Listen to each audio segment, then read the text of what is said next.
Nuevamente, muy buenos días a todas y todos los que nos acompañan en esta sesión. Sean bienvenidos a esta sesión correspondiente a la cuarta sesión complementaria del Diplomado de Hacienda Pública Municipal, de esta quinta edición del Diplomado.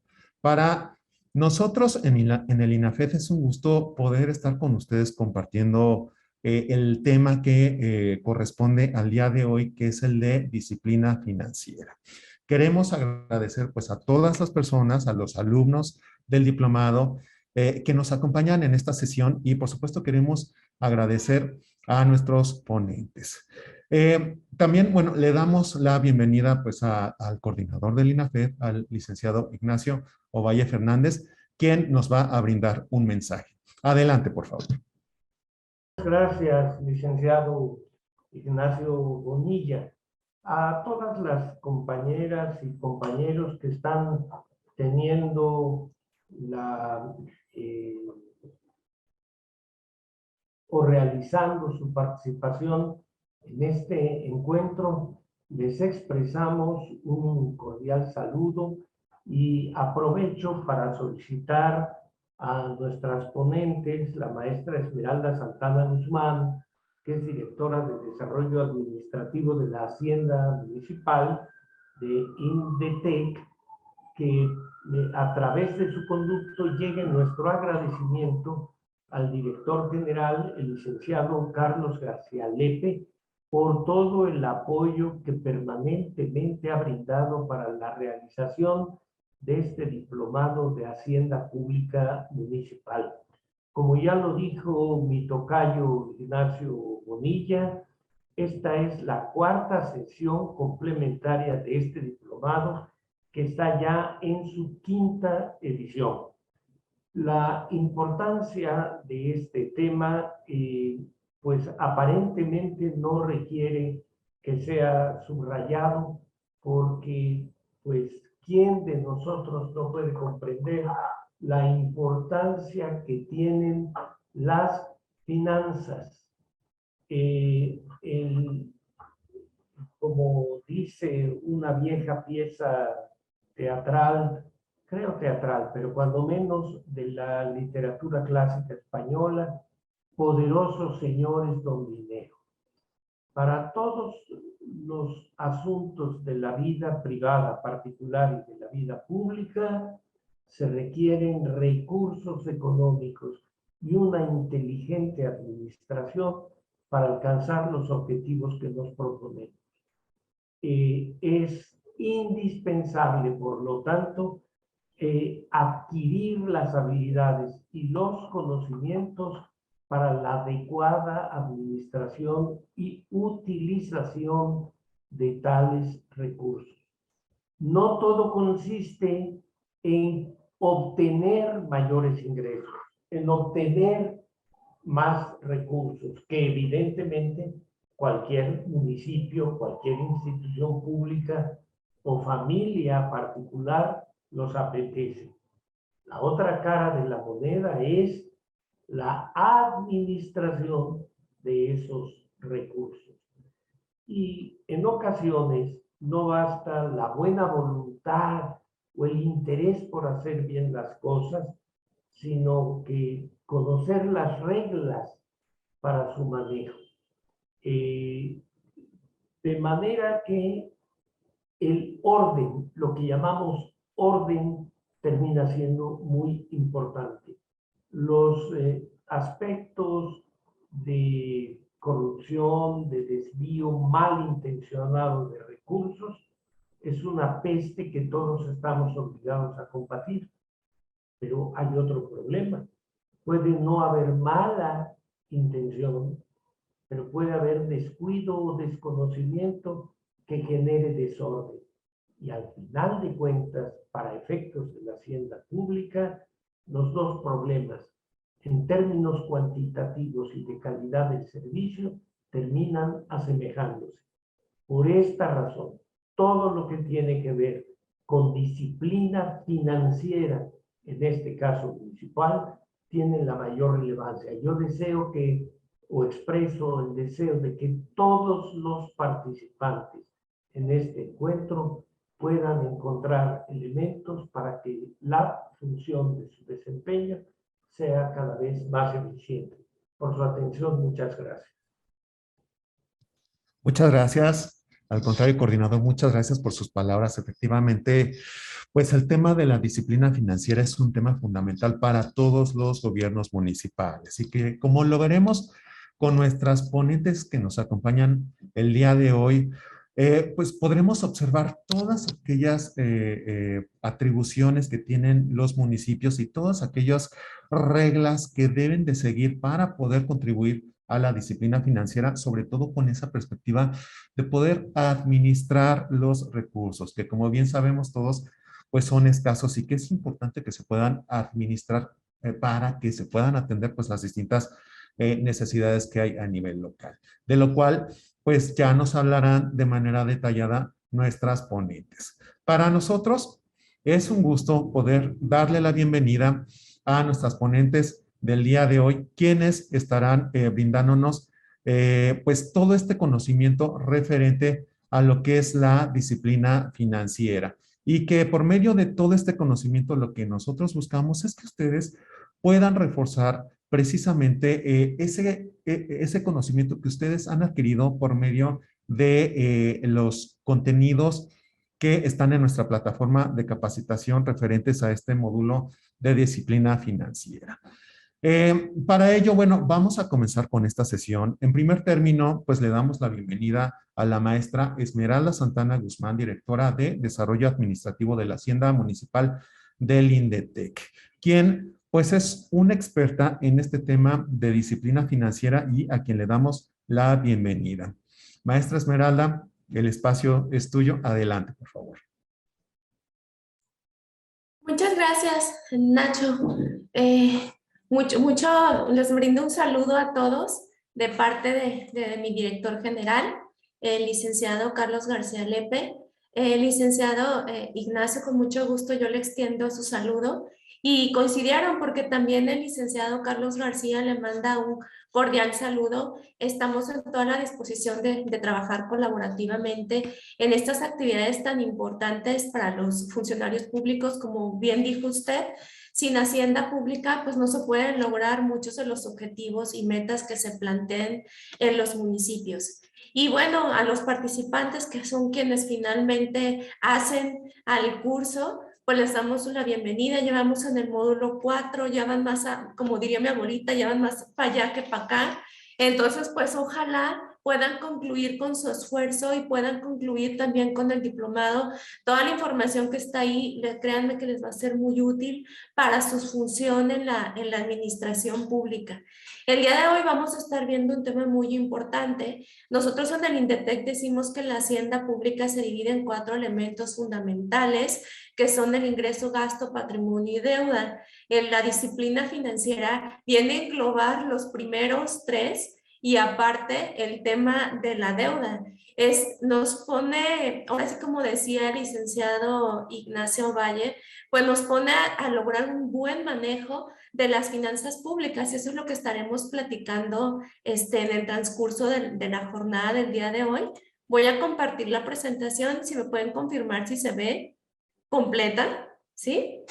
Bueno, yo voy a estar viendo con ustedes el tema de reglas de disciplina financiera y balance presupuestario para entender un poquito la lógica de por la que se dio y se aprobó la ley de disciplina financiera en los municipios.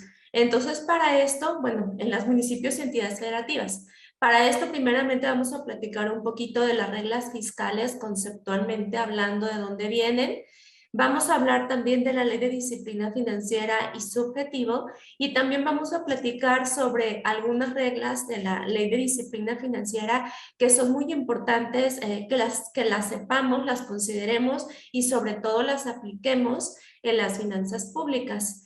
Entonces, bueno, ¿cuál es el origen de reglas fiscales? Antes de empezar con este concepto que puede parecer un poco complejo, vamos a ver qué se entiende por disciplina financiera. Si lo llevamos a un campo más cercano a nuestra realidad, que son nuestras propias finanzas personales, La disciplina financiera la vamos a ver enmarcada en la manera en la que nosotros administramos nuestras finanzas. Si tenemos determinada cantidad de ingreso, pues vamos a tratar de durante el mes no sobrepasar esa cantidad, porque si no vamos a tener problemas financieros que finalmente vamos a terminar compensando con deuda. Y si seguimos teniendo este problema mes con mes, pues se va a ir agrandando la problemática de que ya no vamos a tener cómo hacer frente a nuestras necesidades cotidianas. Pues lo mismo lo vamos a llevar al ámbito de las finanzas públicas.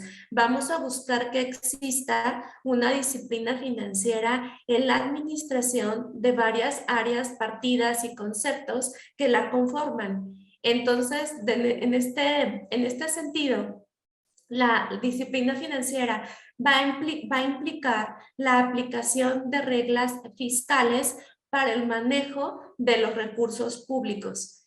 Y esto para poder lograr finanzas públicas sostenibles a través de la responsabilidad fiscal en el manejo de los recursos públicos, pudiendo lograr mejores resultados, bienestar y estabilidad en nuestro municipio. Entonces, el tema de la disciplina financiera lo vamos a embarcar con la aplicación de reglas fiscales. Las reglas fiscales, ¿de dónde se originan o por qué se originan? Su origen es irresponsabilidad fiscal, conductas en las que los funcionarios públicos o quienes estén administrando las haciendas gastan o tienen mayores gastos que sus ingresos. Como decíamos, conductas en este sentido van a provocar endeudamiento en un ejercicio, en el siguiente ejercicio, en el siguiente ejercicio, y esto ocasiona una deuda insostenible, cuyo resultado final va a ser una crisis fiscal. Estas conductas vienen a perjudicar el manejo de las finanzas públicas. ¿Cómo lo veríamos si lo vemos en una gráfica, el comportamiento del que estamos hablando? Por un lado, bueno, de color verdecito estamos viendo al ingreso. Tenemos un ingreso que va subiendo constantemente, pero se va manteniendo cada año. Y el gasto iba bien, bueno, al menos iba manejablemente bien, y aquí llega un punto de quiebre en el que se empieza a incrementar sustancialmente el gasto, mientras el ingreso sigue siendo exactamente el mismo. En este ejemplo, que es hipotético, vemos cómo año con año el déficit va creciendo para el organismo público, y este déficit fiscal lo que va a ocasionar es que el comportamiento de nuestras finanzas públicas ya no sea sostenible y que en el mediano o largo plazo ya no nos van a alcanzar los recursos para satisfacer las necesidades de nuestra ciudadanía. Entonces, ese es el objetivo precisamente de las reglas fiscales.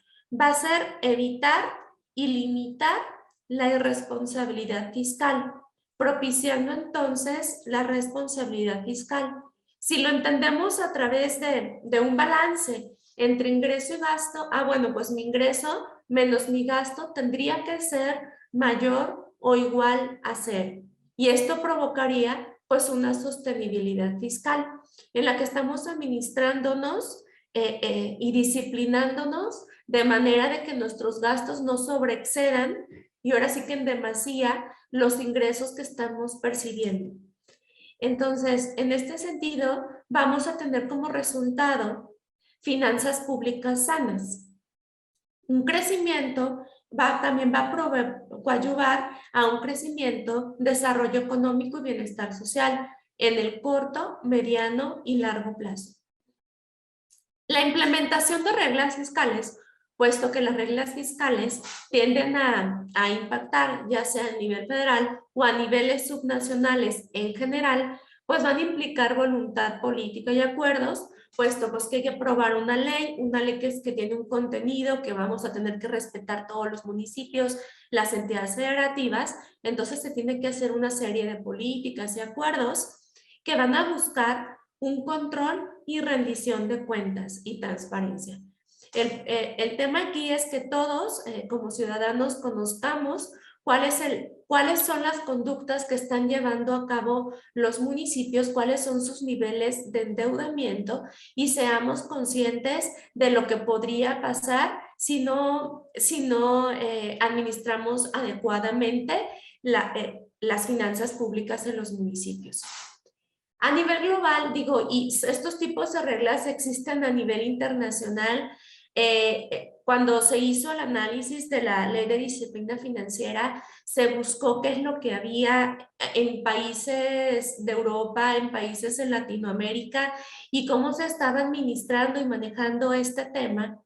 Y ahí encontramos en la literatura que existen 5 tipos de reglas fiscales, que son las reglas de balance fiscal, las reglas de ingreso, las reglas de gasto, las reglas de financiamiento y las reglas de procedimiento. Las reglas de balance fiscal o presupuestario son las que siempre vamos a encontrar presentes cuando existen reglas fiscales. ¿Qué nos dicen las reglas de balance fiscal? Van a determinar equilibrios entre los ingresos y los gastos, por lo que a cada gasto va a corresponder una iniciativa de ingreso. Las reglas de ingreso van a imponer límites en la proporción de ingresos que pueden utilizarse para determinados gastos corrientes o gastos de capital o inclusive para la reducción del endeudamiento. Las reglas de gasto van a imponer límites en la expansión del gasto público. En algunas partidas o en ciertas partidas o gastos en particular, o puede ser, por ejemplo, en partidas de gasto corriente, en partidas del gasto primario o inclusive en el gasto total. Las reglas de financiamiento lo que nos van a hacer es imponer reglas sobre el destino del financiamiento y también límites en el nivel de financiamiento. Y las reglas de procedimiento que van a regular los procesos de elaboración, aprobación, discusión parlamentaria y control presupuestario de los ingresos y de los gastos. En la Ley de Disciplina Financiera, que es en la que estaremos platicando más adelante, existen reglas de estos 5 tipos en lo largo del articulado de la ley que van encaminadas precisamente a promover esa administración más adecuada y eficiente de los recursos públicos de los municipios y de las entidades federativas.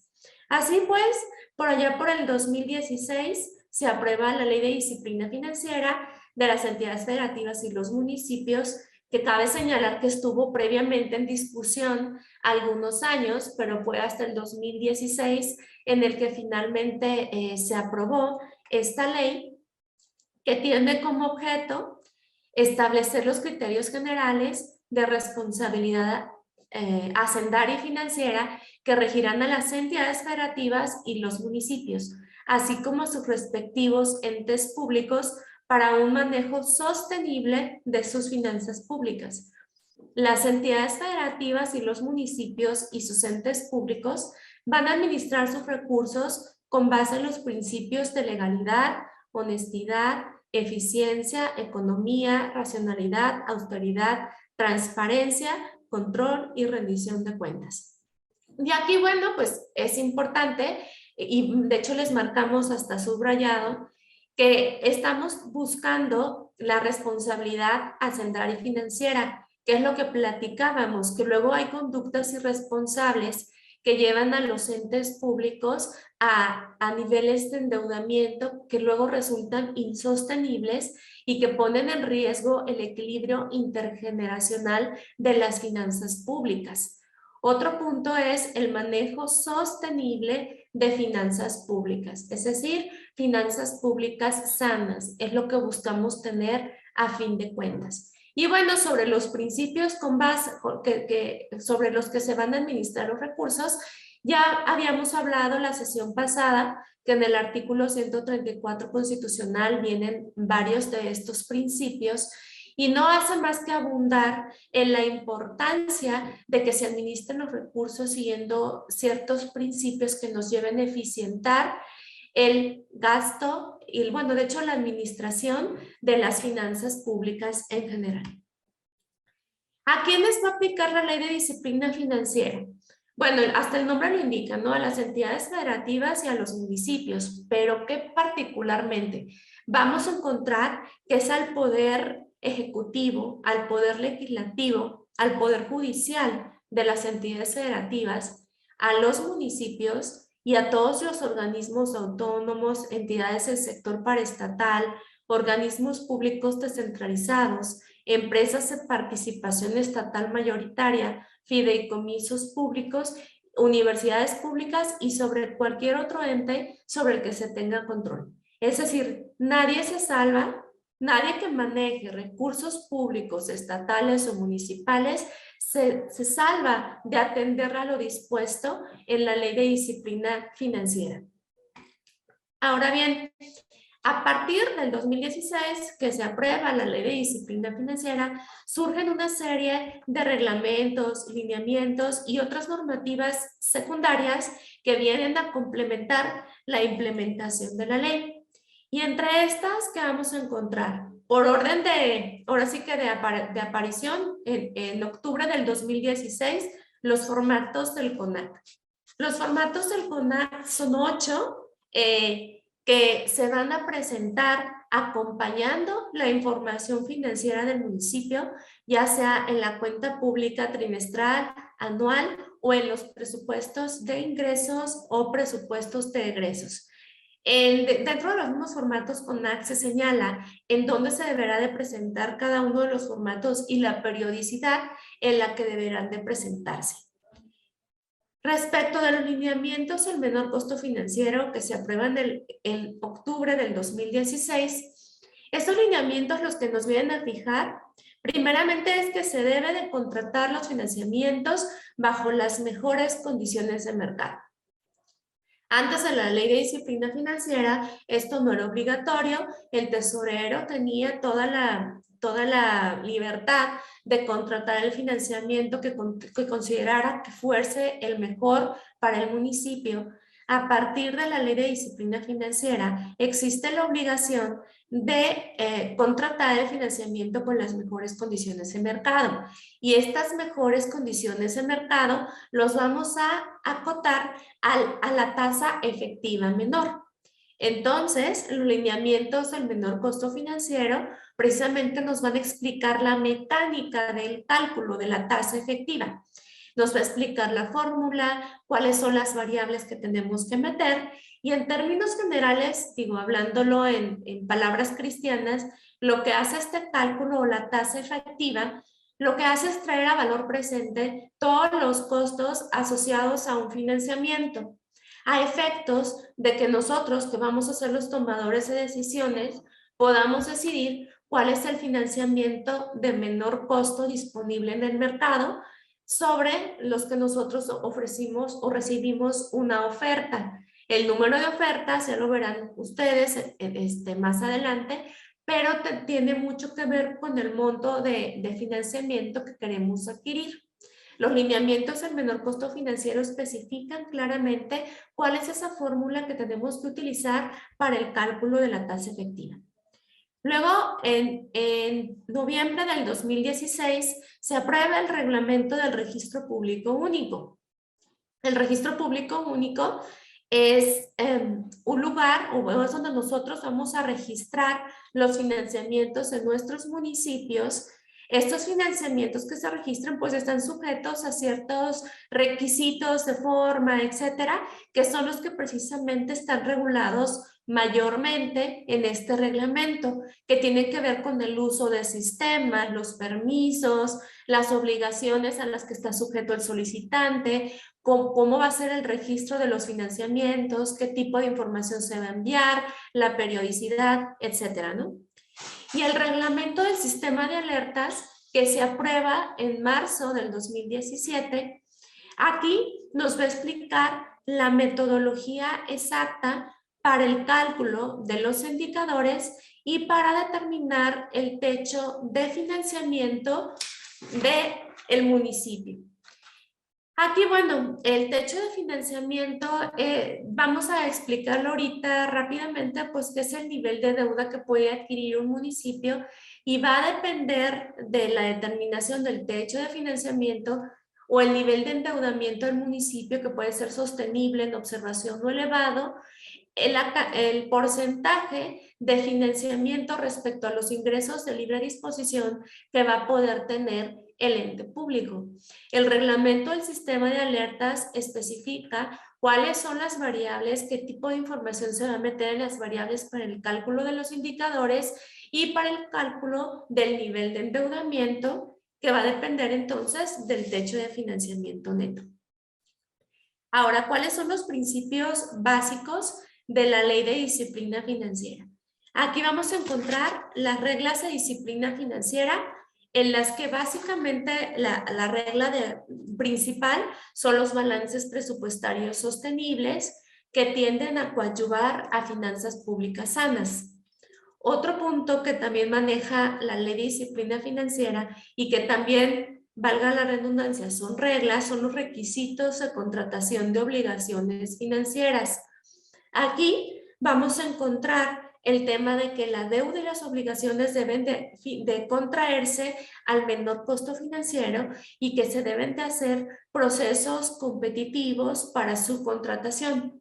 El Registro Público Único o RPU, que de hecho nosotros, cualquier ciudadano, tenemos acceso a través de la página de la Secretaría de Hacienda y Crédito Público a la información respecto de los financiamientos a los que está sujeto o que tiene cada uno de los municipios, y esto nos permite fortalecer el tema de la transparencia y de la rendición de cuentas. Y el sistema de alertas, que como comentábamos, nos va a permitir realizar la medición de los niveles de endeudamiento de los municipios. Vamos a platicar un poquito sobre el primer tema. Los otros tres los van a ver más adelante en la siguiente exposición, pero antes pues me gustaría mostrarles cuáles han sido o qué ha pasado a partir de la implementación de la Ley de Disciplina Financiera, cuáles han sido los resultados.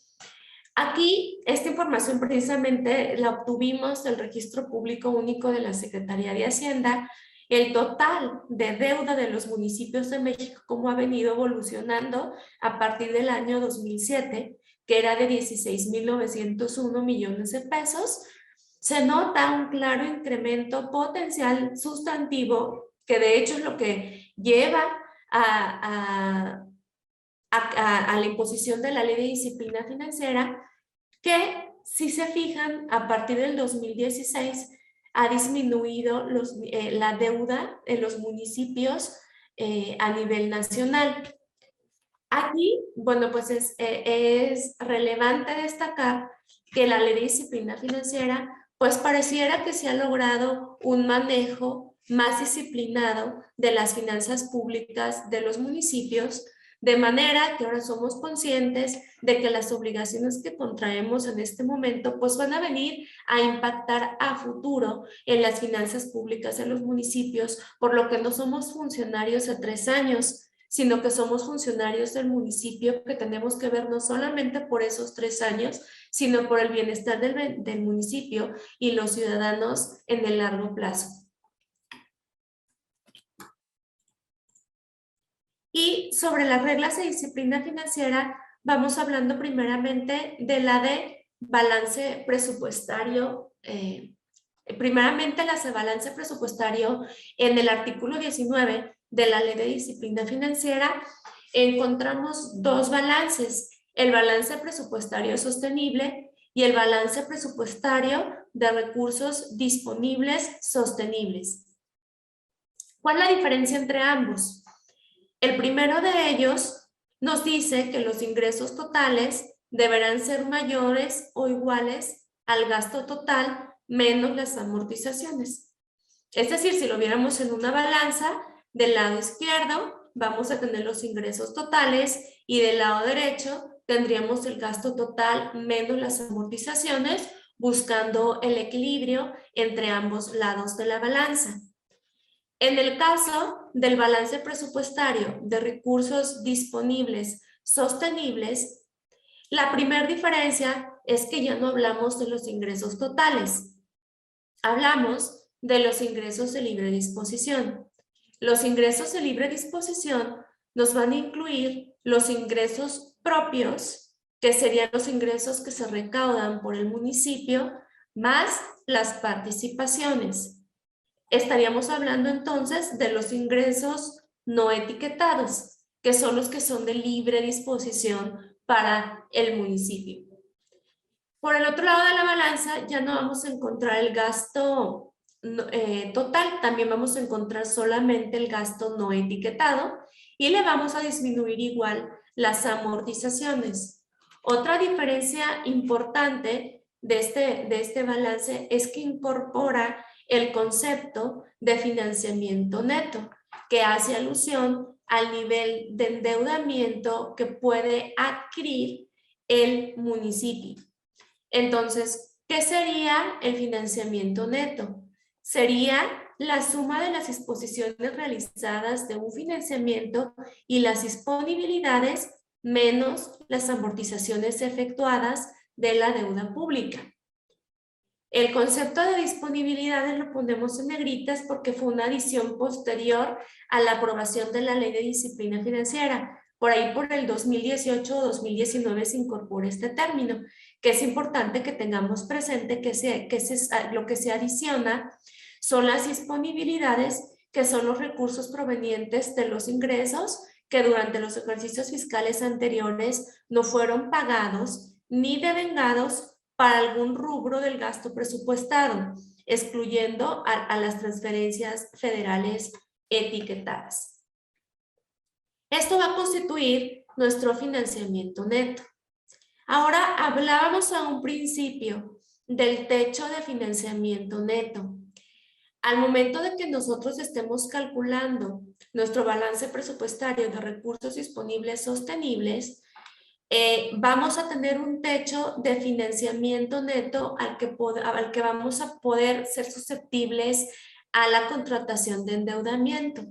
Y este tiene mucho que ver con el sistema de alertas. Si nuestro municipio tiene un nivel de endeudamiento sostenible, su techo de financiamiento neto será hasta el equivalente al 15% de sus ingresos de libre disposición.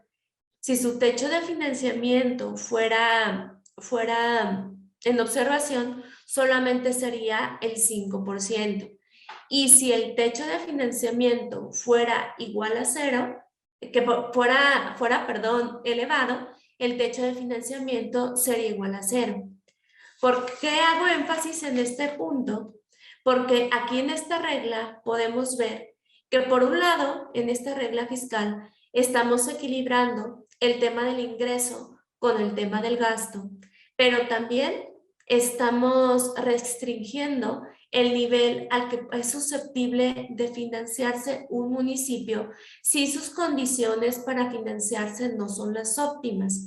El 15% del techo de financiamiento neto solamente lo tienen los municipios que tienen un endeudamiento sostenible. Si no se encuentran en un nivel de endeudamiento sostenible, su techo de financiamiento neto disminuye hasta el punto en que si se encuentra en un nivel de endeudamiento elevado, no va a poder endeudarse durante ese ejercicio fiscal, tratando de mantener ese equilibrio y buscando las finanzas públicas sanas, pero sobre todo las finanzas públicas sostenibles en el largo plazo.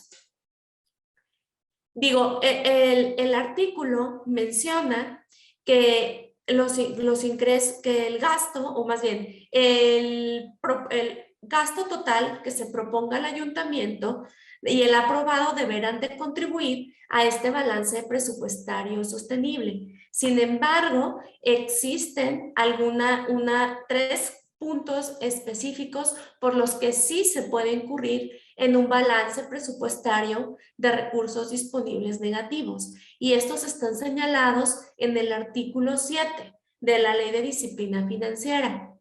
Uno de ellos es la caída del PIB y las participaciones en términos reales, siempre y cuando esta no se logre compensar con los recursos que se reciban por parte del Fondo de Estabilización de Ingresos de las Entidades Federativas o el FEIEP. Otro punto por el que podremos incurrir en un balance presupuestario de recursos disponibles negativos es la necesidad de reconstrucción por desastres naturales. en términos de la Ley de Protección Civil. Si tenemos un gasto extraordinario en este sentido, sí podemos incurrir en un balance presupuestario de recursos disponibles negativos. También, un tercer caso en el que podría pasar esto es la implementación de medidas de largo plazo que mejoren ampliamente el balance. Es decir, que el valor presente neto de esta medida supere el costo de la misma en el ejercicio fiscal en el que se implemente. Podemos incurrir en estos tres supuestos, pero también hay que tener en cuenta que existe la obligación de informar a la legislatura local que incurrimos en un balance presupuestario de recursos disponibles negativos. ¿Y qué es lo que le tenemos que informar? Primer punto, ¿cuál de estas tres razones excepcionales fue la que propició que nosotros incurriéramos en este tipo de balance? También, ¿cuáles son las fuentes de recursos con las que vamos a hacer frente a este balance de recursos disponibles negativo? Y un tercer punto, el número de ejercicios fiscales en el que creemos que lo vamos a superar o calculamos que lo vamos a superar, y también cuáles son las acciones que vamos a realizar para en un periodo, en un corto plazo, lograr convertir este balance presupuestario negativo en un balance presupuestario de recursos disponibles positivo. Entonces, esto hay que informarlo a la legislatura local, por lo que lo tenemos que tener presente en caso de que incurriéramos en esta situación. Luego, mencionamos que había reglas de ingresos. En la Ley de Disciplina Financiera se maneja la ley de los ingresos excedentes. Nos dice que los ingresos excedentes que se deriven ingresos excedentes que se deriven de ingresos de libre disposición deberán ser destinados a los siguientes tres conceptos.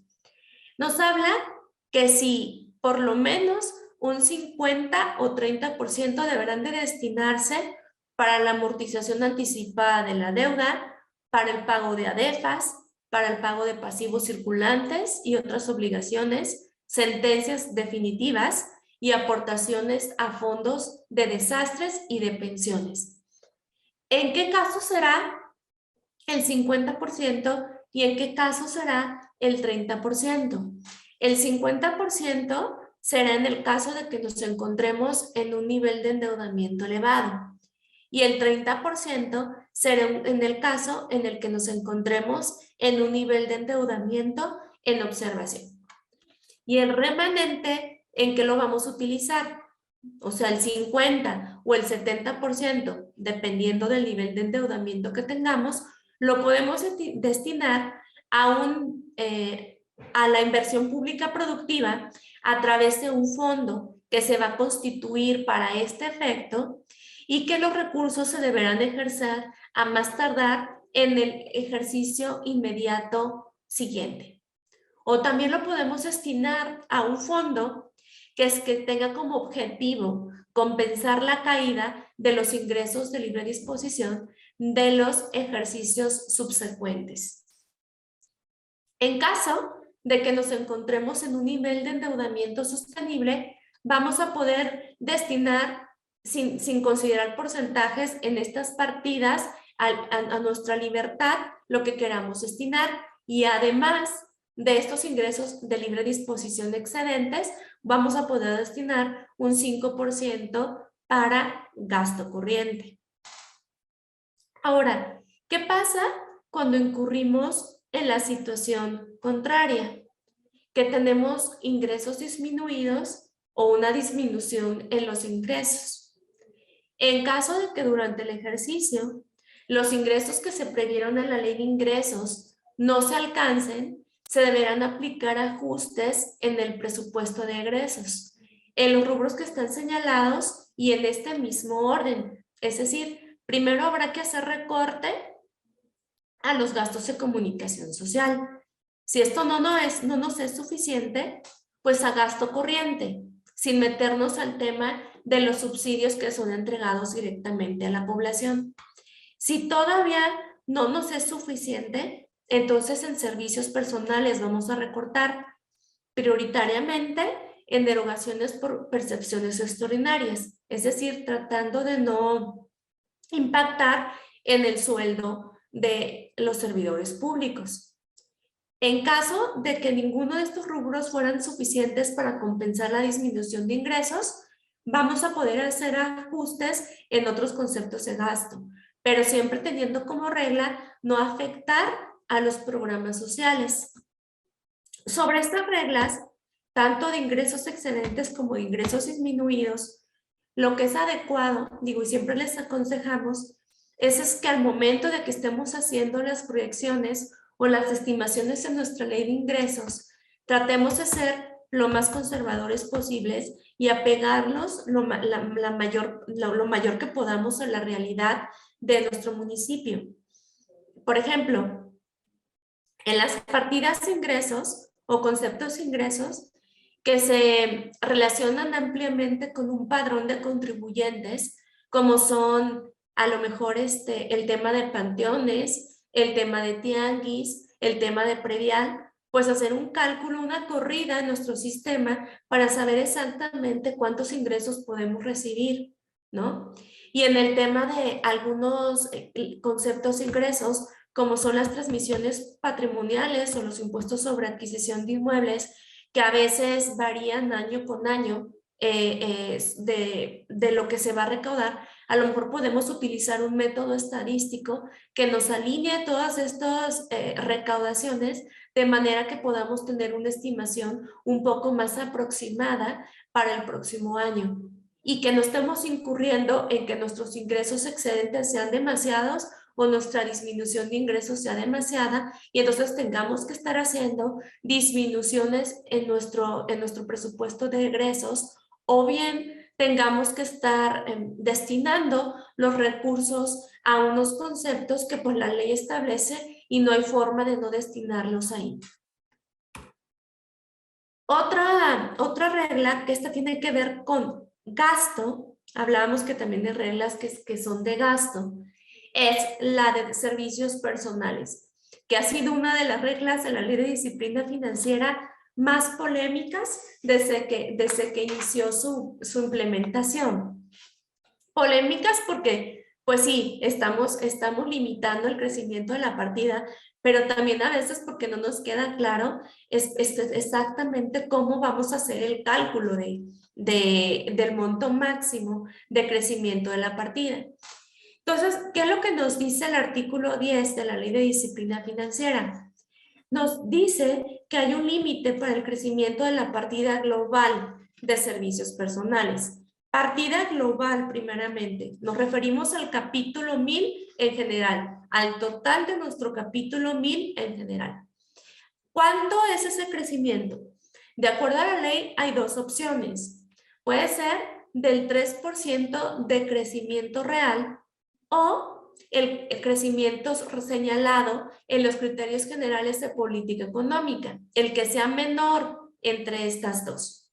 Y en caso de que el crecimiento de los criterios generales de política económica sea negativo, entonces deberá de considerarse un 0%, que es un tercer caso que nos menciona la ley. Aquí es importante que tengamos claro esta palabrita mágica que nos habla de crecimiento real. Estamos hablando, aquí existen dos tipos de crecimientos en términos económicos. Uno es el crecimiento nominal y otro es el crecimiento real. La diferencia entre uno y otro es que el crecimiento nominal no va a incluir el efecto de la inflación y el crecimiento real va a estar incluyendo el efecto de la inflación. Entonces, al momento que nosotros queramos calcular el crecimiento de la partida global de servicios personales, vamos a decir, híjole, es que el 3% de crecimiento real, si simplemente la inflación fue del 5%, pues ahí al revés la va a tener que disminuir. No, vamos a considerar ese crecimiento de la inflación del 4 o 5% más el 3%, porque estamos hablando de un crecimiento real.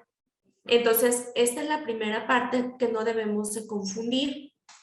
Ahora, También otro punto importante a considerar es que si traemos por ahí algunos montos en sentencias laborales que resulta que ya fue emitida la sentencia por la autoridad competente y fuera un monto muy grande, y de repente nos llegara a asustar que va a exceder el crecimiento de la partida, esto está exento. Este tipo de montos por sentencias laborales están exentos del límite del monto global de crecimiento, al igual que los gastos para la implementación de nuevas leyes o reformas.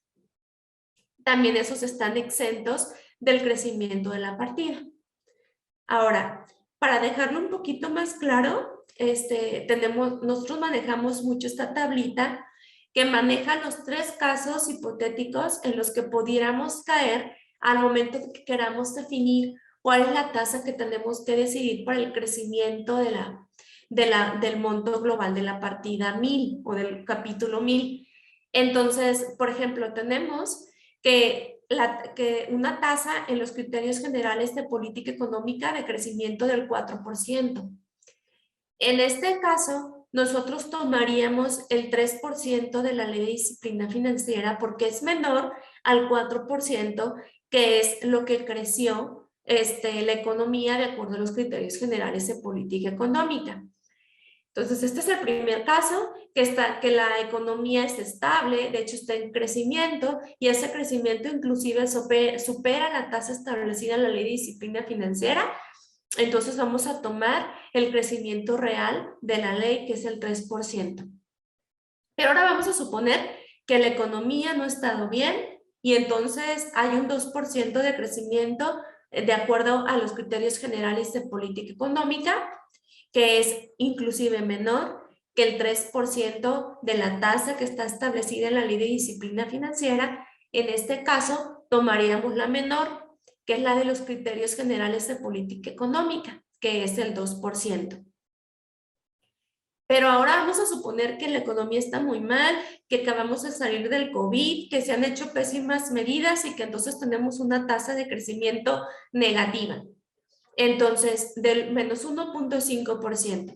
En este caso, simplemente no va a haber crecimiento de la partida, crecimiento real, pero sí vamos a poder nosotros aplicar la inflación por todo aquello de que los sindicatos nos están exigiendo que al menos les incrementemos a los trabajadores los temas inflacionarios, pues sí vamos a poder hacerlo, porque estaríamos hablando de crecimiento, estamos hablando de un crecimiento real del 0%, que sí permite el tema de la inflación.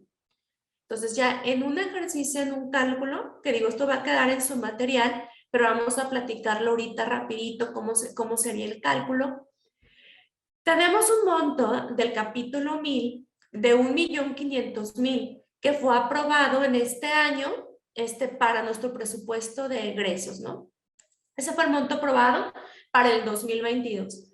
Pero nosotros queremos calcular el monto para el 2023. Entonces, ¿hasta cuánto podemos crecer el monto del capítulo 1000? En los 3 casos, ¿cómo sería el cálculo? En los 3 casos anteriores, ¿no? Que traíamos un crecimiento del 3, un crecimiento del 2 o un crecimiento del 0% real. Bueno, lo primero que tenemos que hacer es aplicar el crecimiento inflacionario.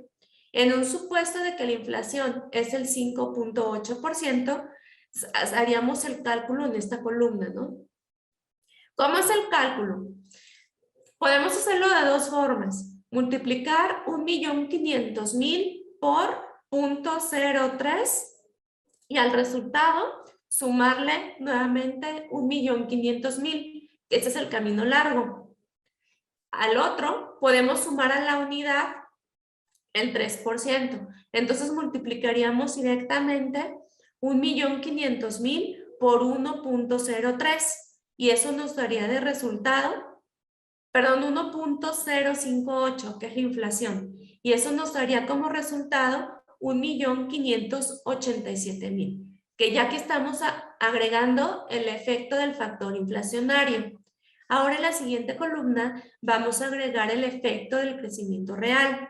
Entonces, en el primer caso, lo que haríamos es multiplicar este 1.587.000 por 1.03, que es el crecimiento real permitido de acuerdo al primer caso hipotético. Nos da 1.634.000, el monto que nosotros vamos a poder tener como máximo para el 2023 de crecimiento en la partida. En el segundo caso, ¿qué haríamos? Nuevamente, el 1.587.000 lo vamos a multiplicar por 1.02, que es el crecimiento real, nos daría 1.618.740. ¿Qué va a pasar en el tercer caso? Que tenemos un crecimiento real del 0%. Simplemente pasa el monto igual, porque no hay crecimiento, se mantiene solamente el efecto inflacionario. Entonces, y ya para que quede más claro, en estos ejemplos, ¿cuál fue la tasa de crecimiento nominal y cuál fue la tasa de crecimiento real? La tasa de crecimiento nominal sería, o lo tendríamos a comparar la columna del monto para el próximo año con el monto original del capítulo en este año. ¿Qué tendríamos que hacer?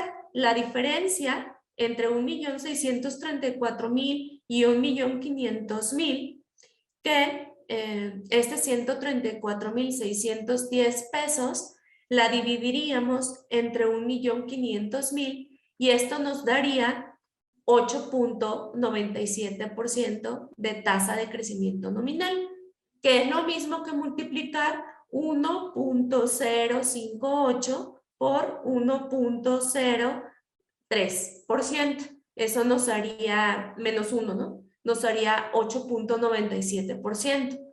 Y lo mismo en todos los niveles en la columna de la tabla, ¿no? Aquí sería 1.618.000 menos 1.500.000 y la diferencia entre 1.500.000 y 1.587.000 menos 1.500.000 y la diferencia entre 1.500.000. Para sacar la tasa de crecimiento real, lo que haríamos es contrastar la columna 4 con la columna 3. O sea, 1.634.610 menos 1.587.000, que nos da 47.610, entre 1.587.000, que nos da 0.03%, pues el 3% de tasa de crecimiento real. Entonces aquí podemos comprobar que la tasa de crecimiento real nos está incluyendo los efectos de la inflación y de esta manera es como podemos calcular el monto máximo del capítulo 1000 para efectos de la elaboración de nuestro proyecto de presupuesto de egresos para el 2023. Aquí queda el ejemplo para que se pongan inclusive ustedes a calcularlo en Excel ya en su tiempo libre y si llegaran a tener alguna duda, con mucho gusto contáctenme. Al final de la presentación está mi correo electrónico. Y bueno, también otra regla sobre esto mismo del presupuesto de egresos, existe la obligación de presentar una sección específica que contenga las remuneraciones a los servidores públicos, detallando las percepciones ordinarias y extraordinarias, y también las previsiones salariales y económicas para cubrir los incrementos salariales, la creación de plazas y otras medidas económicas. Nuevamente, más disciplina. Si estamos previendo incrementar sueldos, pues ¿cómo lo vamos a hacer? ¿Y de qué partidas vamos a cubrir esos incrementos salariales? Sobre el artículo 18 de la Ley de Disciplina Financiera, que esta es una regla de procedimientos, nos habla de la iniciativa de ley de ingresos y proyecto de presupuesto de egresos. Primeramente nos dice que deberá elaborarse conforme lo dispuesto en la legislatura local, en la Ley General de Contabilidad Gubernamental y en las normas del CONAC. Nos dice que debe de contener, particularmente el presupuesto de egresos, los objetivos anuales, estrategias y metas y que deberán de alinearse al Plan Estatal de Desarrollo. Nos habla de las proyecciones de finanzas públicas y de los resultados de finanzas públicas, que estos deberán presentarse en el caso de las proyecciones de finanzas públicas en los formatos 7A y 7C, de la ley de disciplina del CONAC, perdón, y los resultados en las finanzas públicas en los 7B y 7D.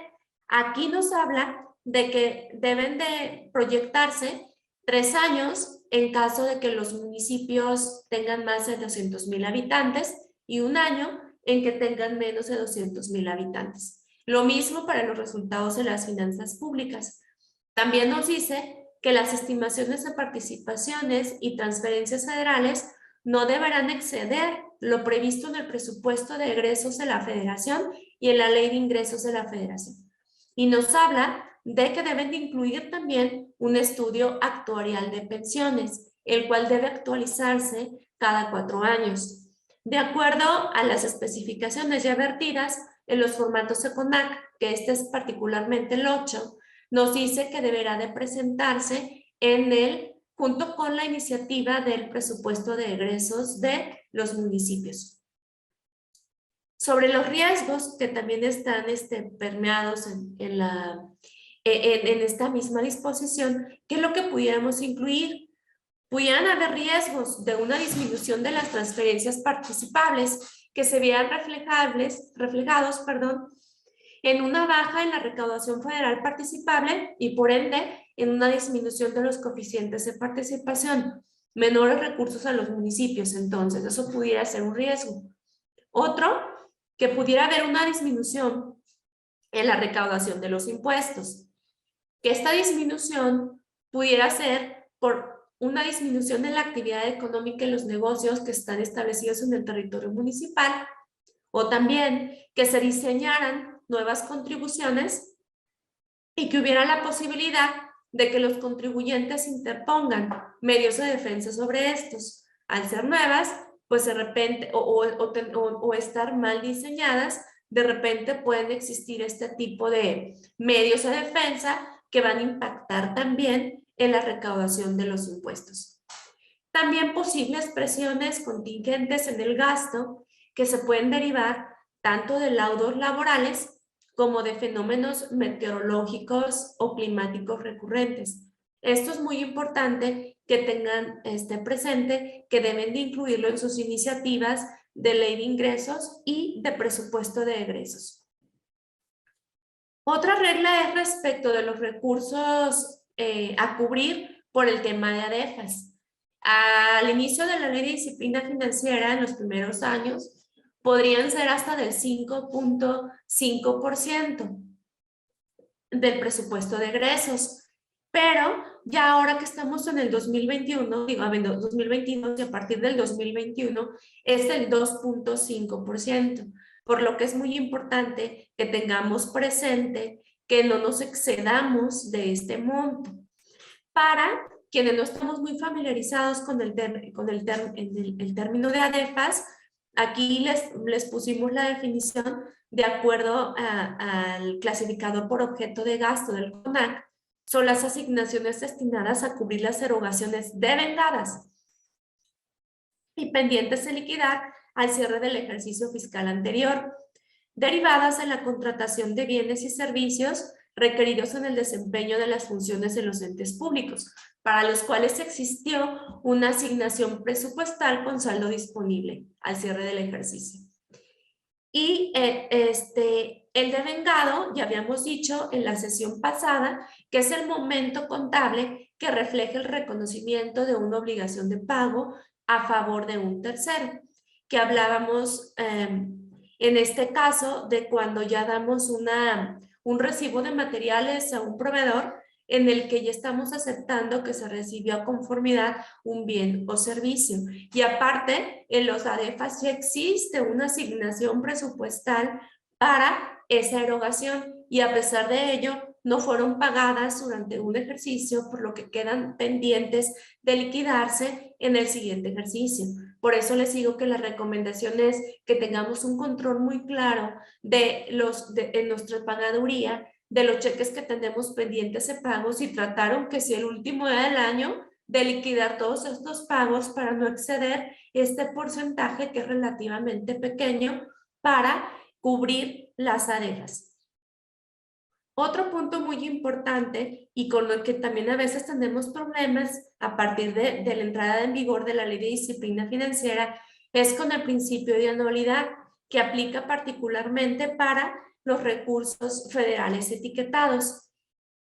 De quienes estamos ejerciendo los recursos, tenemos que asegurarnos de que estos recursos queden comprometidos a más tardar al 31 de diciembre del 2022.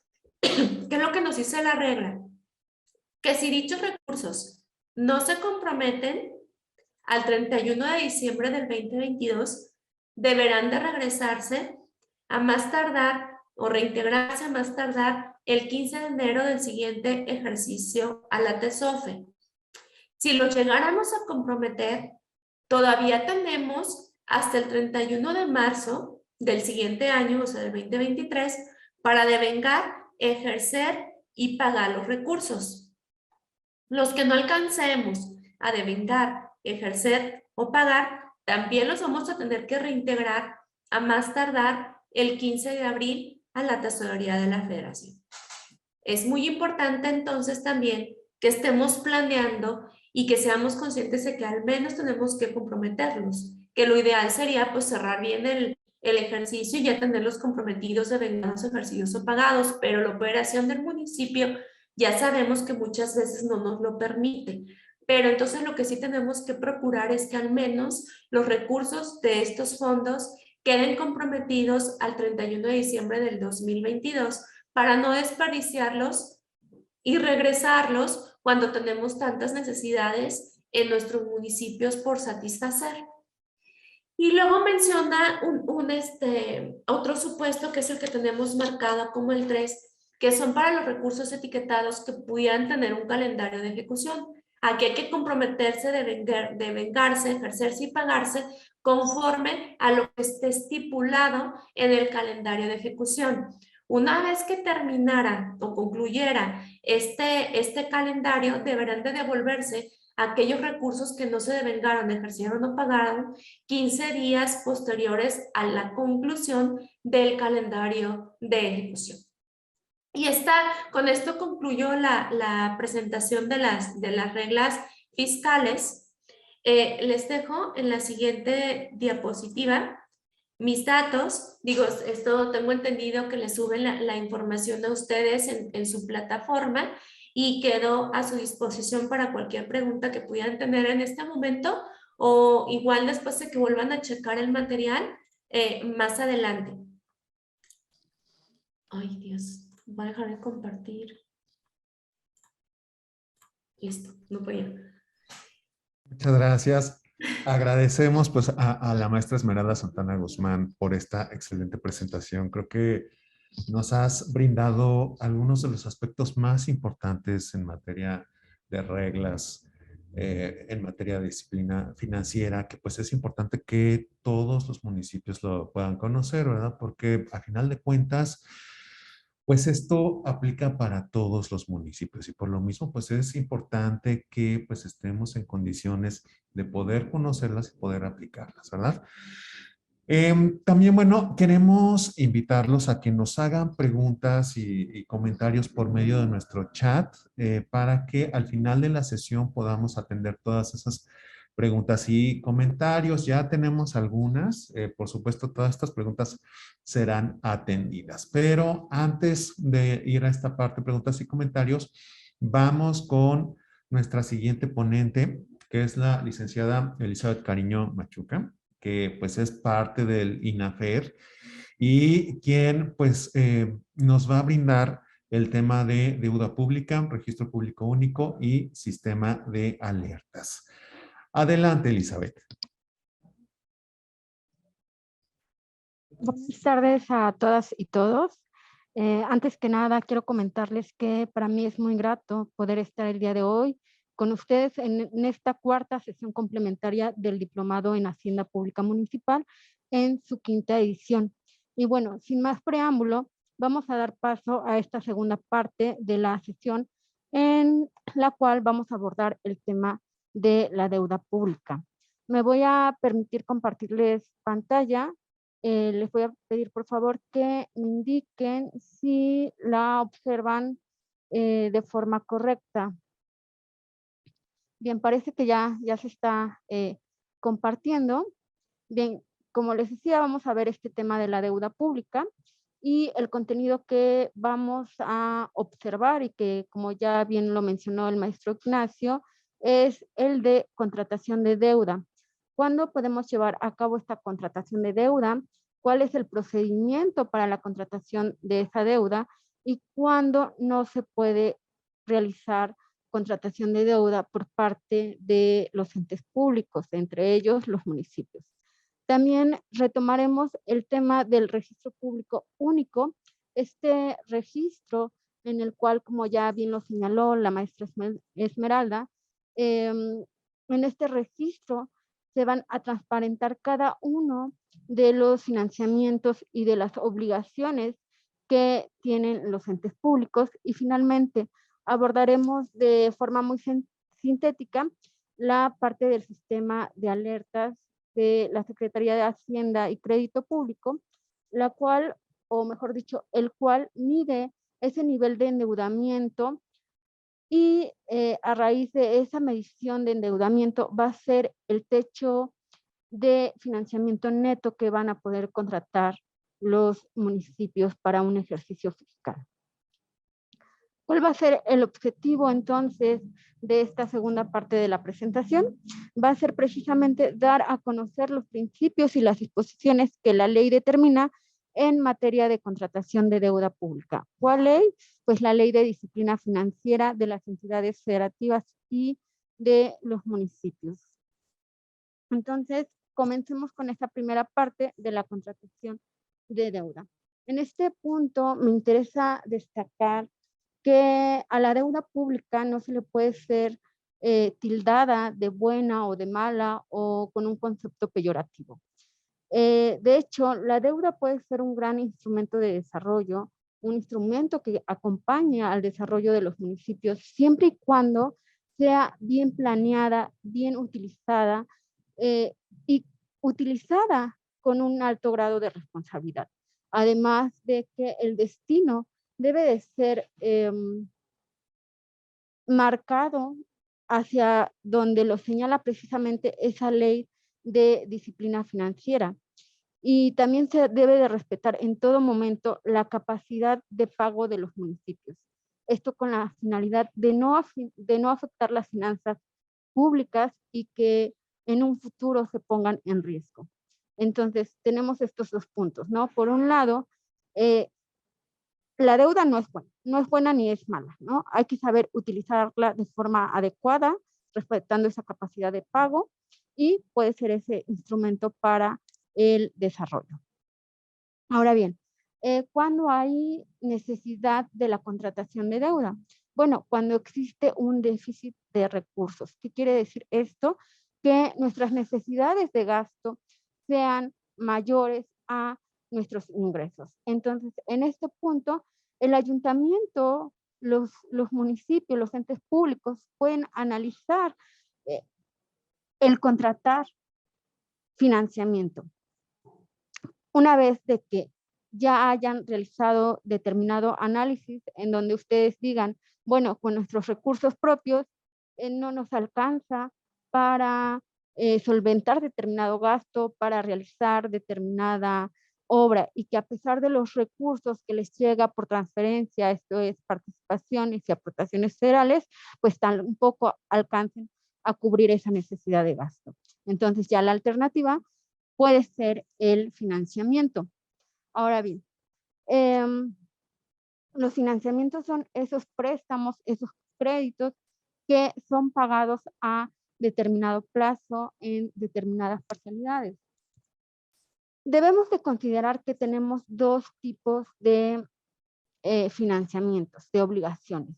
Aquellos que son de largo plazo y los que son a corto plazo. Los que son los de largo plazo y corto plazo. Los que son a largo plazo son aquellos que van a ser mayores a un año. Y en este caso, la Ley de Disciplina Financiera nos establece muy claramente que únicamente se puede contratar este tipo de financiamiento cuando se destinen a inversiones públicas productivas. Es decir, aquellas inversiones que produzcan de forma directa o indirecta un beneficio social.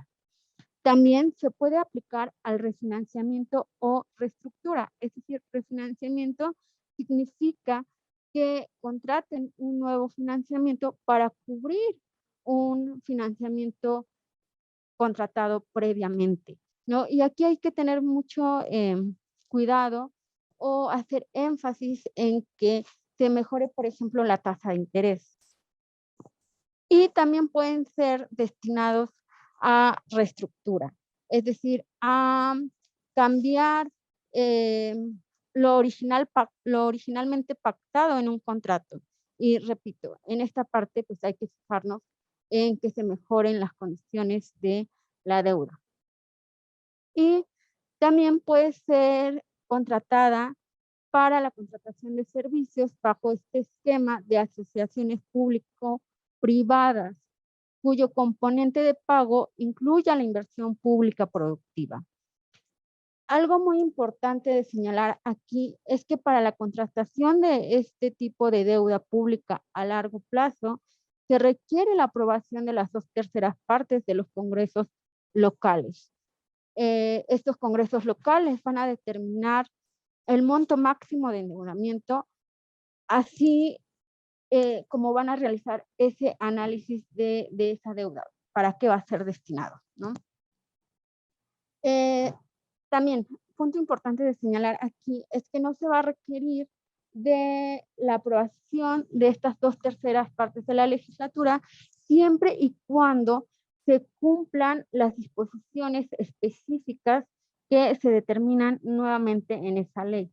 ¿Cuáles son estas disposiciones específicas para no necesitar de la aprobación de las 2/3 partes de la legislatura local en el caso de refinanciamiento o reestructura?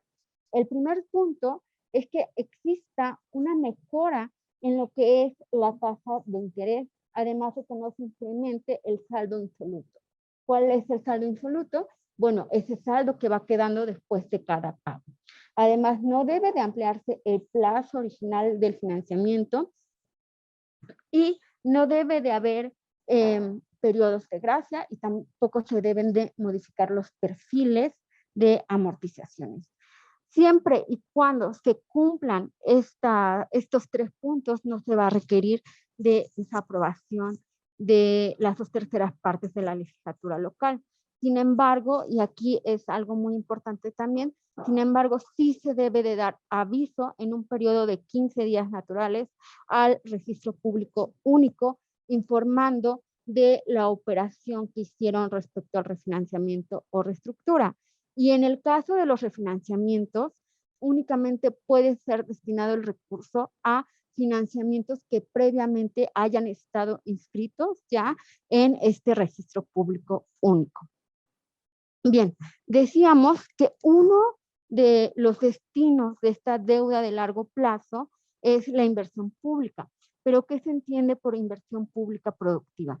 Bueno, va a ser toda aquella erogación, todo aquel gasto que genere, ya sea de forma directa o indirecta, un beneficio social y cuya finalidad sea la construcción, mejoramiento, rehabilitación o reposición de bienes del dominio público, la adquisición de bienes asociados al equipamiento de bienes de dominio público, así como la adquisición de bienes para la prestación de un servicio público específico.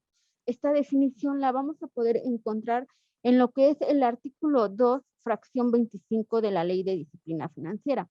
Para esta parte de determinar qué es lo que entra en inversión pública productiva, les va a ser de mucha utilidad el clasificador por objeto del gasto. Entonces, aquí va una recomendación. Revisen lo que se señala en este clasificador respecto a estas partidas. Bien, pero ¿cuándo no podemos contratar financiamiento los entes públicos, los municipios, incluso las entidades federativas? No van a poder contratar financiamiento cuando estos deban de pagarse en moneda extranjera. Es decir, que todo financiamiento, que toda obligación que contraten, deberán de pagarse en moneda nacional. Tampoco van a poder contratar financiamiento u obligaciones con gobiernos de otras naciones. Esto se entiende porque esta facultad queda reservada para el gobierno federal, para la federación. Y también en ese mismo sentido, no van a poder contratar financiamiento con sociedades o particulares extranjeros que se encuentren evidentemente fuera del país. Ahora bien, ¿cuál va a ser el proceso de contratación para estos financiamientos de largo plazo y que deben de seguir los municipios y sus entes públicos? El proceso a seguir dependerá del monto solicitado. Si el monto solicitado es superior a 10 millones de unidades de inversión o más, entonces se debe de hacer una invitación a al menos 5 diferentes instituciones financieras. Aquí abro un pequeño paréntesis. Una UDI, como bien se señala ahí en la presentación, es una unidad de inversión que en este momento equivale a 7.38 pesos. Entonces, estamos hablando que en aquellos financiamientos que sean superiores a 70 millones de pesos, entonces se requiere de este proceso competitivo donde ustedes deberán de realizar la invitación a al menos 5 diferentes instituciones financieras y de estas se debe de obtener como mínimo 2 ofertas irrevocables de financiamiento. Estas ofertas se pide que sean en los mismos términos para que puedan ser comparables. Y entonces, al ser comparables, ustedes puedan determinar a través de esta parte que ya mencionaba la maestra Esmeralda, que es lo correspondiente a la tasa efectiva, ustedes puedan determinar cuál es la oferta que les da un menor costo, que es menos costosa en términos financieros. También, algo muy importante de señalar es que si ustedes llevan a cabo esta invitación a al menos 5 diferentes instituciones, pero no obtienen en un primer momento esas 2 primeras ofertas irrevocables, entonces lo que van a tener que hacer es declarar desierto ese proceso y llevar a cabo uno nuevo. Si nuevamente no se alcanzan esas 2 ofertas irrevocables, la oferta ganadora es la que se haya presentado. Ahora bien, si una oferta no llega a cubrir el monto a contratar, entonces se pueden considerar esas propuestas que presenten esas mejores condiciones de mercado, que ya dijimos que son aquellas que representan el menor costo financiero. Ahora bien, cuando el monto solicitado es menor a 10 millones de unidades de inversión, entonces se va a requerir una invitación a al menos 2 diferentes instituciones financieras y de ahí se debe de obtener una oferta irrevocable. Y finalmente, y esto no está como tal en la presentación, pero bueno, cuando el monto que ustedes estén solicitando supere los 100 millones de unidades de inversión, entonces lo que se hace es un proceso competitivo mediante lo que es una licitación pública. Ahora bien, vamos a pasar al siguiente tema, que es el financiamiento a corto plazo. El financiamiento a corto plazo es aquel que se adquiere a un plazo menor a 12 meses, es decir, a un año. Estos financiamientos son contratados con instituciones financieras y se ocupan para cuando hay necesidades de corto plazo. Estas identificadas o relacionadas con la insuficiencia de liquidez y que también está directamente relacionado con la gestión diaria de sus actividades. Aquí un punto importante de señalar es que para este tipo de deuda a corto plazo no se requiere de la autorización del Congreso local siempre y cuando se cumplan con las siguientes condiciones. Se deben de cumplir en su totalidad estas 5 condiciones para que no se requiera esa autorización del Congreso local. Bueno, estas condiciones es que el saldo insoluto, ya dijimos que el saldo insoluto es el que va quedando, no exceda del 6% de los ingresos aprobados en su ley de ingresos.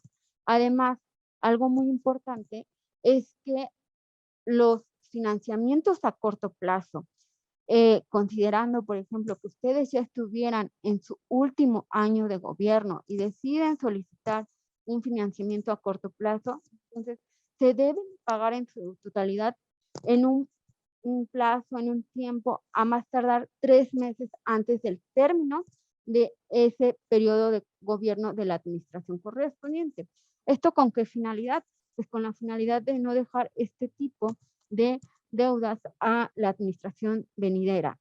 Repito, estamos hablando de deuda a corto plazo y que se contrata con instituciones financieras. También otro punto importante es que sean quirografarias. Quirografarias significa que como tal no tengan una fuente o un respaldo de la deuda. Que al momento de contratar ustedes la deuda no se les exija poner en garantía determinado recurso para pagar ese tipo de financiamiento. Y como se les dijo en un inicio, todos los financiamientos deben de ser inscritos en este registro público único y además se debe de contratar bajo las mejores condiciones del mercado, de tal forma que sea la que represente un menor costo financiero para el ayuntamiento o para los entes públicos. Bien, el siguiente tema que vamos a abordar es el de la deuda estatal garantizada. Este tipo de deuda estatal garantizada es aquella deuda que cuenta con el respaldo de la federación. Para ello, se debe de firmar un convenio con la Secretaría de Hacienda y Crédito Público. ¿Qué es lo que hace o cuál es la consecuencia de esta deuda estatal garantizada por parte del gobierno federal? Es que va a ser menor costo, va a tener un menor costo.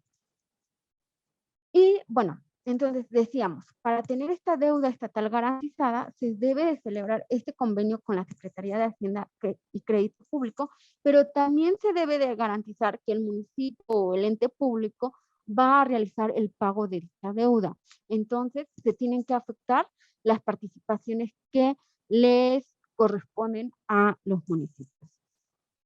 Y bueno, el monto de deuda que se les va a garantizar a los municipios es respecto a esos ingresos de libre disposición. Y esta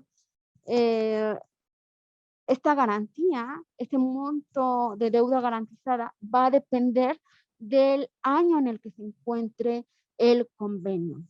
Si el convenio se encuentra en su primer año de vigencia, la deuda estatal garantizada va a ser de hasta el 25%. Si se encuentra en el segundo año, hasta el 50%, y así nos vamos en esa proporción de incremento hasta llegar al cuarto año con una deuda garantizada del 100%.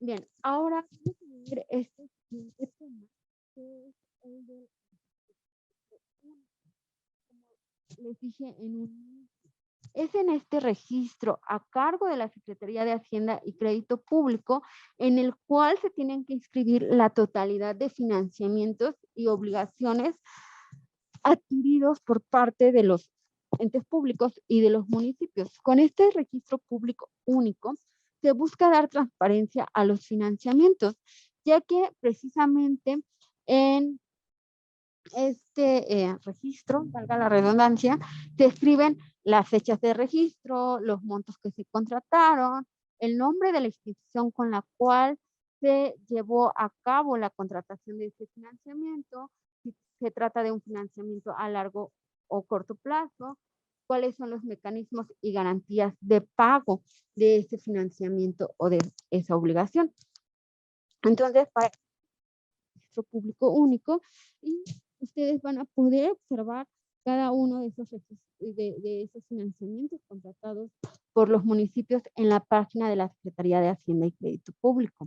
Entonces decimos que aquí en este registro se van a hacer las inscripciones de esos financiamientos y obligaciones, pero también se van a hacer las modificaciones correspondientes, por ejemplo, cuando se haga una reestructura o un refinanciamiento y se van a cancelar esas inscripciones. ¿Cuál va a ser el procedimiento? Aquí vamos a hablar de dos tipos de procedimientos. Uno, que tiene que ver con el procedimiento para que ustedes puedan utilizar ese registro público único, y el otro procedimiento es el procedimiento registral, que tiene que ver ya propiamente con la inscripción, modificación y cancelación de las inscripciones de esos financiamientos. Bueno, para que ustedes puedan hacer uso de este sistema del registro público único, o mejor dicho, el municipio, se debe de realizar una carta de aceptación para que se ocupe dicho registro con la autorización del cabildo. En esta carta de aceptación se va a designar a un solicitante autorizado, que en todo caso va a ser el tesorero. Y en esta carta de aceptación van a aceptar quien la suscribe, se conoce cómo funciona el registro público único y que se da, por ejemplo, que está enterado de las notificaciones que se dan en este sistema. Entonces necesitamos de esa carta de aceptación que se le tiene que hacer llegar a la Secretaría de Hacienda y Crédito Público. Además, se debe de acompañar del documento original en donde se estén acreditando esas facultades de representación que le dio el ente público a quien suscribe la carta de aceptación. Es decir, ese solicitante autorizado, que como ya dije, va a ser el tesorero municipal. Y que además aquí se pueden designar a auxiliares, ¿no? Una vez que ya ustedes entregan esta información, entonces se les va a dar un usuario y una contraseña para hacer uso del registro público único. Y ahora sí, vamos a hacer referencia al segundo tipo de procedimiento registral. En este procedimiento registral es el que se lleva a cabo propiamente para realizar la inscripción, modificación o cancelación de los financiamientos u obligaciones en el registro. Entonces, decíamos que ustedes tienen que inscribir esas operaciones, pero ustedes van a obtener, una vez que ustedes inscriban esas operaciones, van a recibir una constancia del registro público único, señalando precisamente que ya realizaron el registro. Para obtener esa carta, ¿qué es o cuál es el procedimiento que se debe de seguir? Bueno,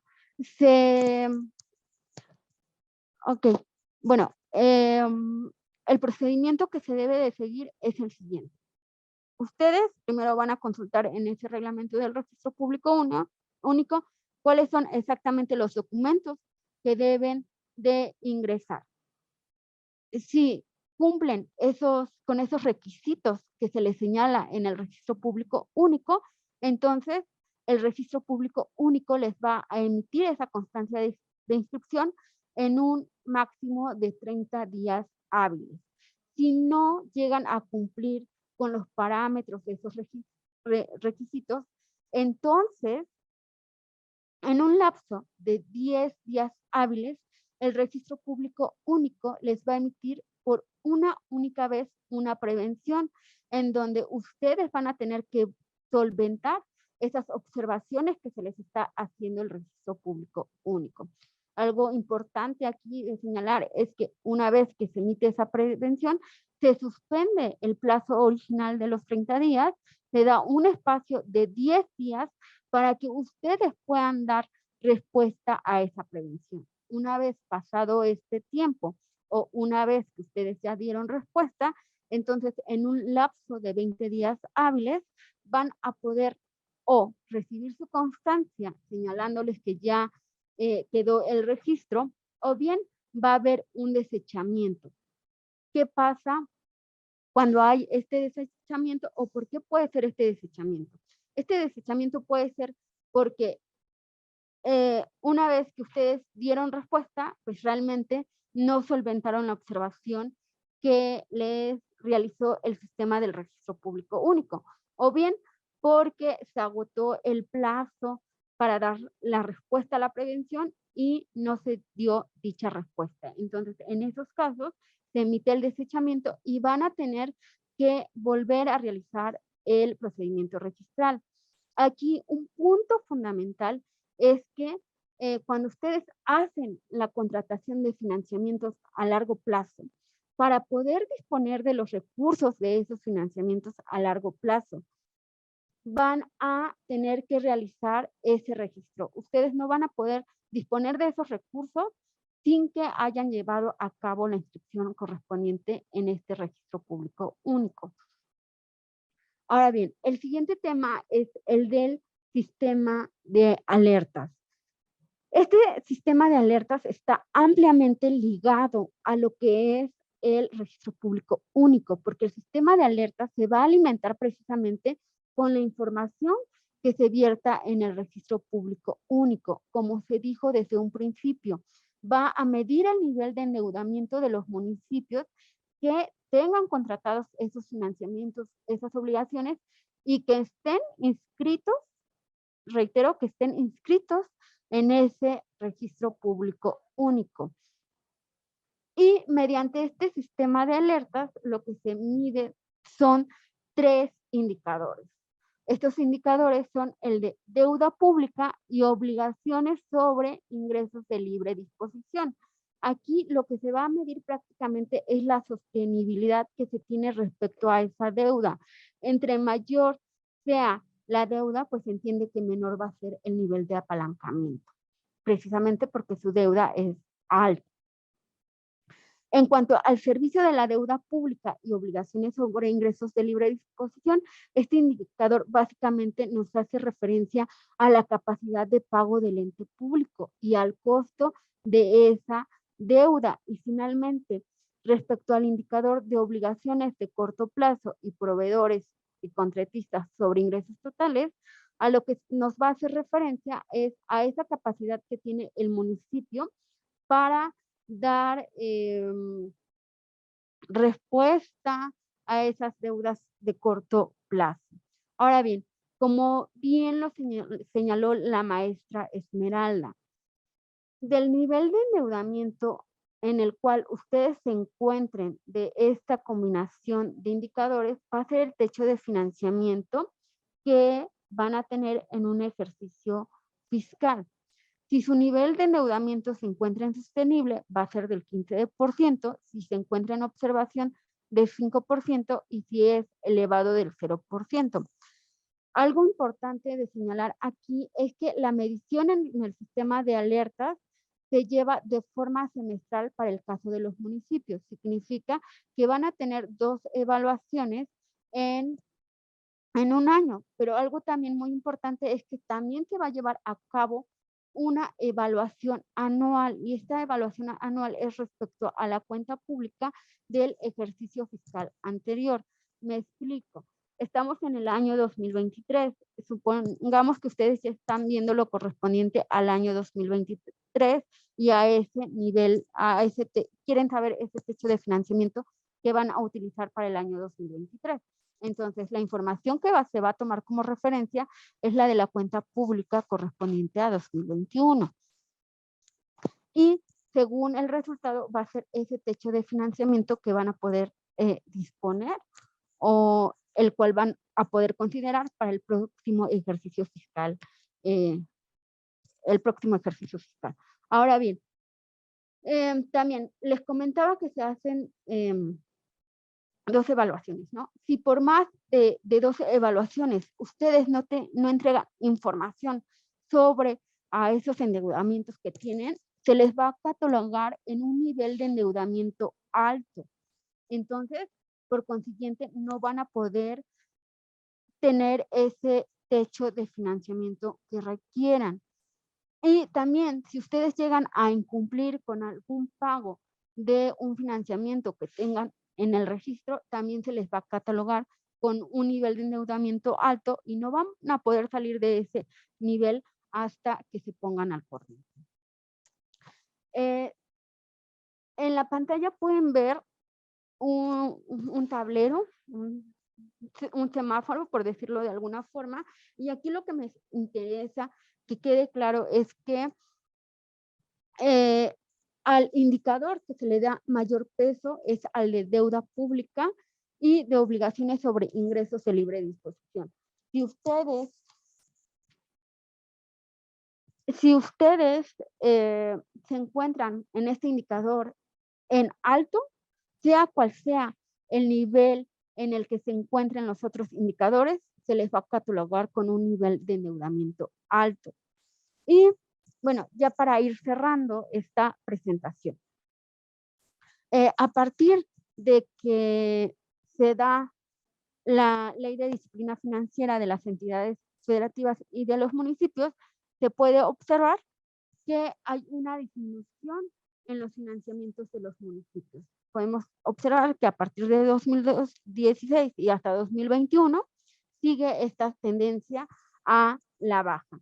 Esta gráfica se hizo con información de la Secretaría de Hacienda y Crédito Público, información correspondiente precisamente al Registro Público Único. Y finalmente, y como conclusiones, bueno, como les dije en un inicio, la contratación de financiamientos es una opción que tiene el municipio para el desarrollo de proyectos municipales. Lo reitero, a la deuda no se le puede tildar de buena o de mala. Puede ser una gran opción siempre y cuando sea utilizada de forma responsable, que sea una deuda planeada y que sea destinada a lo que se señala en la Ley de Disciplina Financiera. Y si ustedes van a contratar deuda, también es necesario que conozcan todas las implicaciones que lleva esa contratación de la deuda, como son tasas, comisiones, recargos, plazos y demás elementos que afectan la capacidad de pago. Y sobre todo hay que considerar esta parte de que sea al menor costo financiero. Y precisamente por ello se deben de comparar todas esas opciones con las que cuentan los municipios para la contratación de deuda. Finalmente, algo demasiado importante, si van a contratar financiamiento, toda estrategia de financiamiento requiere sí o sí una estrategia de fortalecimiento de los ingresos propios, porque al final del día, pues se tiene que pagar dicha deuda que se obtenga. Y bueno, por mi parte sería todo. Quedo atenta a sus comentarios y bueno, saben que estoy disponible en el correo ecarino@segov.gov.mx. Muchas gracias. Le agradecemos a la licenciada Elizabeth Cariño del INAFED por esta presentación que, pues bueno, nos redondea muy bien el tema. Se han visto los aspectos más importantes en materia de disciplina financiera. Por supuesto, lo que se busca, pues, es que todo esto se pueda complementar con lo revisado en los manuales que están disponibles en la plataforma de capacitación. Si nos permiten, estamos ya un poquito encima en el tiempo, pero sí queremos atender algunas de las preguntas que nos han dejado los participantes. Y por lo mismo, vamos a hacer lectura a unas de estas preguntas para que nuestras ponentes nos puedan apoyar con su respuesta. En primer lugar, bueno, Carmen Nava, vía Facebook, nos pregunta, ¿qué sucede cuando en el ejercicio fiscal actual no se requiere endeudarse y aún así se solicita un adelanto, el cual pese a que se tienen finanzas sanas y la ciudadanía esté en desacuerdo, los regidores lo aprueban? ¿Qué hacer en estos casos? Maestra Esmeralda, por favor.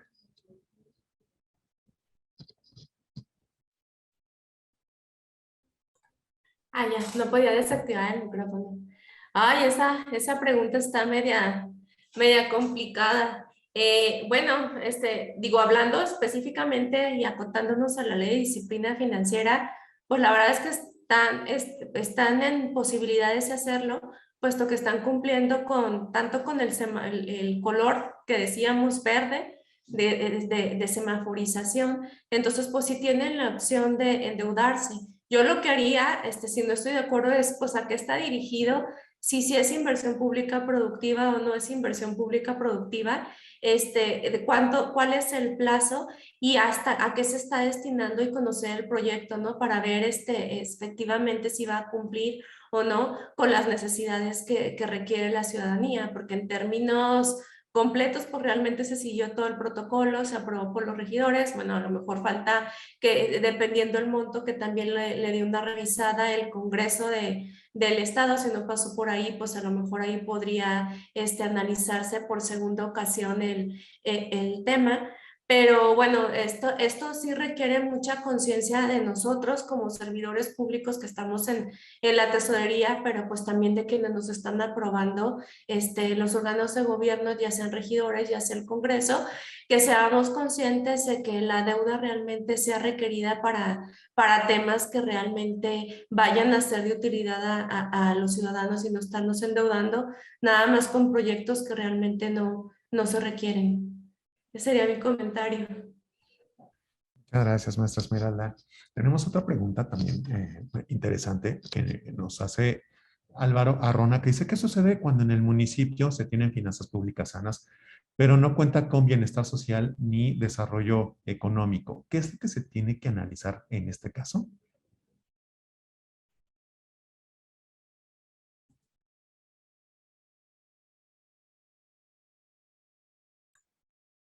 Sí, ahí yo, bueno, es como que una fábula, me acuerdo de alguien que le dieron un dinero y que lo guardó y lo guardó hasta que llegó llegó el que le había dado el dinero y se lo regresó igual, ¿no? Es lo mismo. Si yo tengo dinero disponible y no lo utilizo, pues prácticamente no estoy cumpliendo con mis necesidades, puesto que no hay bienestar social en la comunidad y no estamos cumpliendo a cabalidad con nuestra función. Ahí sí habría que analizar un proyecto que ayudara efectivamente a detonar ya sea el desarrollo económico social en la comunidad, sin importarnos que se gastara un poquito de ese dinero, puesto que las finanzas públicas en nuestro municipio están bien hasta ese momento, ¿no?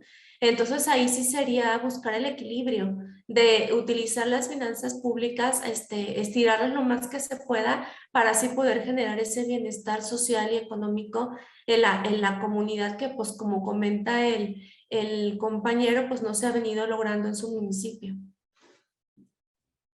Muchas gracias. Efectivamente, pues bueno, ahí es una cuestión de pues analizar bien cuál es la situación y cómo se puede utilizar el presupuesto precisamente para poder incidir, ¿verdad? En el bienestar económico y social, ¿verdad? Que pues, a final de cuentas, pues eso es lo que se busca cuando llega un gobierno. Luego, vamos con otra pregunta que del usuario que se identifica como Javier. Dice: es la primera vez que solicitamos un préstamo a pagar a un año. ¿Qué cuentas se afectan para realizar la póliza de ingresos, aparte del aumento a la ley de ingresos y presupuesto de egresos? Pues hay que hacer ahí una afectación contable que creo que podría ser a la cuenta de bancos y a lo mejor alguna cuenta de títulos y valores o deuda o algo así. La verdad es que no traigo los clasificadores ahorita a la mano, pero si nos pudiera hacer llegar un correo específicamente para poderle contestar acuciosamente su pregunta, y ahora sí ya revisar bien en los clasificadores cómo sería el cargo y el abono correspondiente. Con mucho gusto les apoyamos. Qué amable, muchas gracias. Tenemos otra pregunta de Álvaro Arrona, nuevamente, que nos pregunta: la cuestión financiera de los municipios va ligada a la gestión para resultados. Aún así, no todos los municipios utilizan esta metodología o estrategia. ¿Existe alguna reglamentación que obligue a los municipios a apegarse a ella? Sí, de hecho la estuvimos platicando en la sesión pasada, ¿no? Primeramente, bueno, es obligación, de acuerdo al artículo 134 constitucional, reformular los presupuestos para resultados y evaluar los resultados. Y esto, pues como vimos, pues desprende una serie de normatividad también federal, que la mayoría, una está regulada por la Ley General de Contabilidad Gubernamental, que es de aplicación para todos los entes públicos a nivel federal, estatal y municipal. Y también encontramos algunos reglamentos que están en CONAC, lineamientos específicos para la aplicación de la elaboración de indicadores estratégicos y de gestión. Luego también existe obligaciones que ya se han venido bajando de lo federal a lo estatal, también para la implementación de la gestión para resultados o presupuesto basado en resultados a nivel local. Sí existe la obligación y sí deberíamos estar trabajando para allá. Entendemos que no es una metodología sencilla y pues ya vemos que tiene un gran esfuerzo técnico por parte de los funcionarios públicos y puede ser que esa sea la razón por la que no lo hemos logrado materializar en todos los municipios del país. De hecho, veíamos que la evolución en la implementación está como poquito más arriba del 40% a nivel municipal, a pesar de que la obligación sí existe. La respuesta a la pregunta sí existe la obligación desde el 134 constitucional y se ha venido bajando a otras normatividades a nivel federal. En nivel estatal ya encontramos inclusive normas de aplicación a nivel estatal que tienen que ver con la aplicación de los recursos estatales y municipales y la obligación de elaborar los presupuestos por programas presupuestarios y con un enfoque a resultados y la evaluación también a través de los recursos, a través de indicadores estratégicos y de gestión. Entonces sí tenemos que avanzar para allá porque eso precisamente nos permite ver los proyectos y programas de los gobiernos que impacto están teniendo en la ciudadanía y que también no tan mal se están aprovechando los recursos. Perfecto, muchas gracias, maestra Esmeralda Santana. Vamos a cerrar con dos preguntas en materia de deuda, bueno, específicamente el registro público único. Bueno, la licenciada Elizabeth Cariño, en el tema del registro público único, nos pregunta Sergio Iturrios, ¿cuál es el procedimiento para dar de baja un crédito ya amortizado?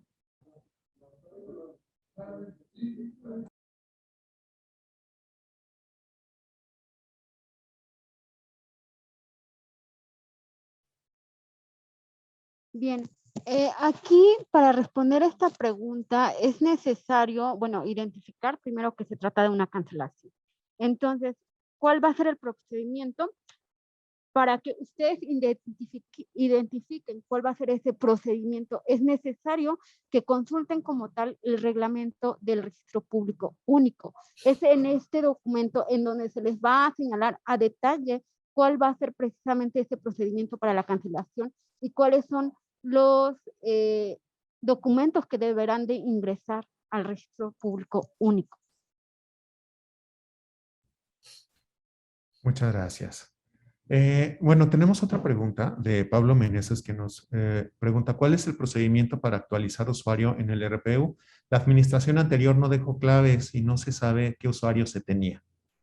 Muy bien. Aquí es muy importante señalar que evidentemente la administración anterior y específicamente lo que es el tesorero debió de haber avisado que al registro público único sobre esa baja. Entonces, ¿cuál va a ser el procedimiento que tienen que seguir ustedes? Primero, ustedes tienen que informar precisamente al registro público único de esta situación, señalando esta parte de las claves, y dos, van a tener que realizar ese procedimiento para llevar a cabo la utilización del registro público único. Pero sí es muy importante que informen para que, en primer lugar, se le dé de baja a lo que era el solicitante autorizado y, como punto número 2, realizar el procedimiento correspondiente, que es lo que ya habíamos señalado. Carta de aceptación señalando que conocen cómo funciona el registro público único, además de ese documento en el que se le dé la facultad a ese solicitante autorizado para representar al ente público en este registro público único, y de esa forma obtener esas nuevas claves que son exclusivas para lo que es el tesorero y los asistentes o auxiliares que se determinen en esa carta de aceptación. Muchas gracias, Elizabeth.